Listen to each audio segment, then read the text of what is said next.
तो स्टूडेंट के जो सबसे ज़्यादा सवाल और क्वेश्चंस हमारे पास हैं वो है एनआईएस ऑन डिमांड के जुलाई के रिज़ल्ट से अपडेट से रिलेटेड, क्योंकि स्टूडेंट को लग रहा है कि अगर रिज़ल्ट इसका टाइम पे नहीं आया तो उन्होंने जो कॉलेज में एडमिशन की बात की हुई है, जो उन्होंने फ़ीस भरी हुई है, वो वेस्ट चली जाएगी और उनको कुछ भी हासिल नहीं होने वाला है। क्योंकि एनआईएस ऑन डिमांड का पेपर उन्होंने जुलाई में इसीलिए दिया था कि ताकि उनका रिज़ल्ट जल्द से जल्द आ जाए और ताकि वो उस मार्कशीट को सबमिट कर दे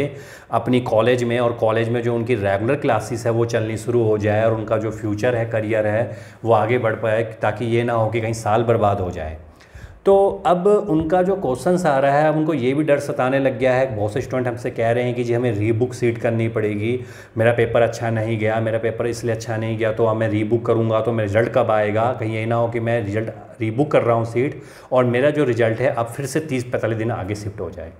तो ये भी स्टूडेंट को डर सता रहा है। अब ये भी डर सता रहा है कि जो पेपर अच्छा नहीं गया उसमें कंपार्टमेंट आगे 30 से 45 दिन के बाद तो मुझे फिर से कहीं अक्टूबर या कोई और एग्ज़ाम देना पड़ेगा, तो फिर भी मेरा जो टाइम चला जाएगा। तो अब दोनों कन्फ्यूज़न स्टूडेंट को आ रही है, अब करे तो करे क्या। तो देखिए, सबसे पहले तो आपके पास ऑप्शन अवेलेबल यही है कि आप जो रिज़ल्ट है उसका वेट कर लीजिए, जो कि अब आपके अगस्त लास्ट तक आने ही वाला है, जुलाई का इतना, तो आपको वेट करना ही पड़ेगा। और सेकंड चीज़ आपको ये भी ध्यान रखना पड़ेगा कि अगर आपका लगता है कि आपका रिज़ल्ट सही नहीं बन रहा है तो फिर आप एक बार रीबुक के लिए जा सकते हैं। लेकिन रीबुक में जाने में दिक्कत अब ये होने वाली है कि आपका जो रिज़ल्ट है अब वो उस टाइम ना आकर वो रिज़ल्ट अब आपका आगे शिफ्ट होने वाला है। तो अब आपको डिसाइड कर लेना है आपको क्या करना है। सबसे बढ़िया तो ये होगा कि रिज़ल्ट का वेट करिए, क्या पता आपको रीबुक करने की ज़रूरत ही ना पड़े और आपका रिज़ल्ट बहुत बेहतरीन और बहुत अच्छा रहे और आपका जो करियर और फ्यूचर है उसमें भी आप आगे बढ़ते रहेंगे।